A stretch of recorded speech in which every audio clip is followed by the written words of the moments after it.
Hello, Scarred Not Silent. This is Ronnie G. Thank you for being here with me. And a little technical disclosure here. Several weeks ago, I had a issue with the www.scarrednotsilent.com. And even just to have to say the www, you don't even have to say it no more for most things, but something with the provider, whatever. So I got to say the www dot Scarred Not Silent.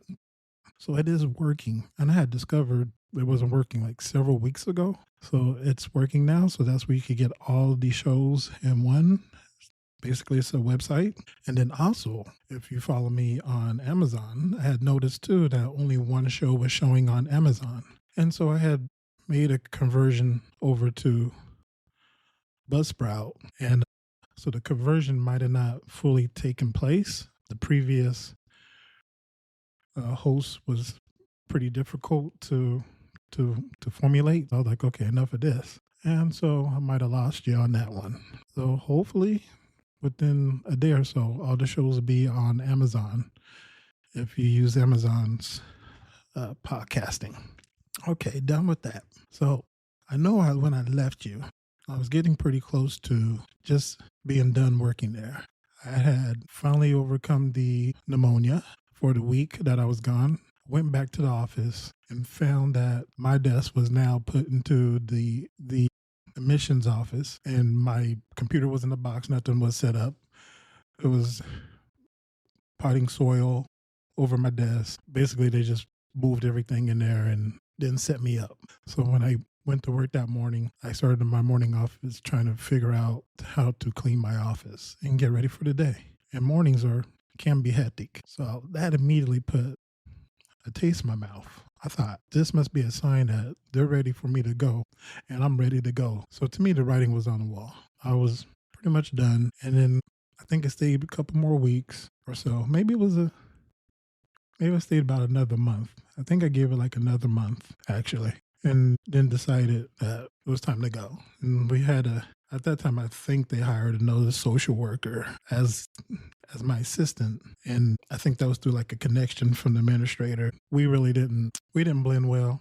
And like I said, I'm pretty easygoing. So it was nothing like fights or anything. But I think there was some private discussion with her and the administrator. And eventually you just could kind of see like your leadership disappearing at that point. And it's only one person, but you kind of see it on the wall. And the provider from the hospital was really pushing me. There was two people that work for that provider, a nurse and a doctor, who actually came in and spoke to me and wanted me to stick it out and said I was doing a great job and the situation that I came into was difficult. But by that time, I was mentally ready to go. So about a month of just hanging in there, I decided to put my 2 weeks notice in. And today I feel like it was a regret for even taking the position, which I had this discussion with my wife a couple days ago. And I said, I would never have taken that position now. But at the time, much younger and wanting to move forward, there was an opportunity and I took it. With time, sometimes comes regrets. You can let those regrets kind of marinate, right? You can let it sit there for years and regret what you're doing. I regret it, but I'm not going to let that from that long ago still determine my now and my future ultimately. Was the learning experience. And even though I regret the decision now, so many ways it ended up paying off for me and my family. It's just now thinking about it all. I could have done things differently from like a career standpoint. So after the 2 weeks notice, I was finally done.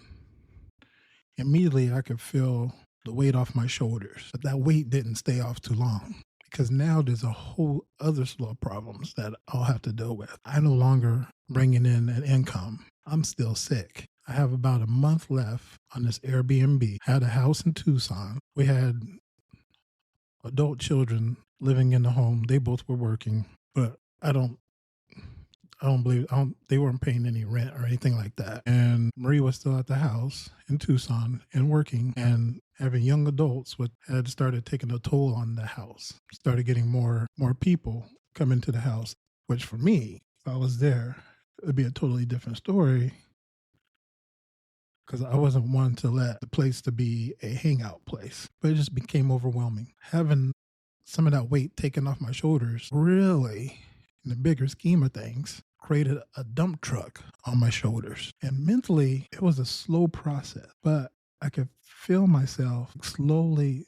It's weird feeling when the light becomes dark. I've only really had it happen twice. I can't tell you the other one because that's for a future show.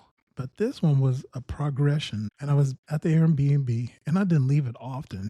I left it even less now, except for my appointments. I was just trying to figure out what to do. And Marie was begging for me not to stop. She was like, can you do it? Can you hang on? And I'm like, I'm trying. And she was fighting for me and was being a big support system for me. I have my friends, my best friend I was able to speak to, who's really very similar to my brother, like my biological brother. So I had people to speak to. Like I said, I spoke to my best friend regularly. So he was able to speak with me, and he said, if anything happens, you have a place here. And that's great. But being at that age, you just kind of want your space and don't want to feel like an intruder. And honestly, I was already feeling bad for myself because I thought my life would look a lot different. I thought I get this college degree, get the jobs I want. In reality, in social work, getting your BSW, your bachelor's, it sounds good and it looks good and it presents well. But when you go to look for employment, you quickly notice that most of the time you have to have a master's. Even with your master's, you have to have a license to get what we call in the field a great paying job. And living in San Diego with a bachelor's degree in social work, you're really doing almost like admin work or on the front lines at a mental health facility, getting spit on and wrestling with the patients so they don't hurt themselves or the staff. And it started to become a reality that this is something that may get worse before it gets better. And I had these regrets. I started second guessing everything. And it just became really tough to realize that your income's going to have to come from public assistance. And this so-called white picket fence is no longer white. The paint's peeling and some of the pickets are falling off the fence. In the next episode, what I'll do is I'll talk about a transition. In my next episode, I'll talk about what it felt like. And then how do you get to the point where you want to walk down to the ocean and hear the quiet? This is vulnerability. This is vulnerability. This is being vulnerable in its truest. This season's probably going to test me more than the first season because this is real feeling hitting the fan at this minute in my life. So come back and I'll walk you through my thought process, wanting to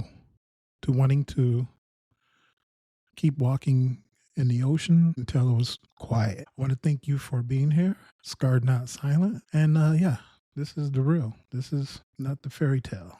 There's probably more that you'll ever hear on a lot of podcasts. If you have, and this, my go-to phrase is so relevant for this and so many more. If you wake up, you have a purpose. Bye.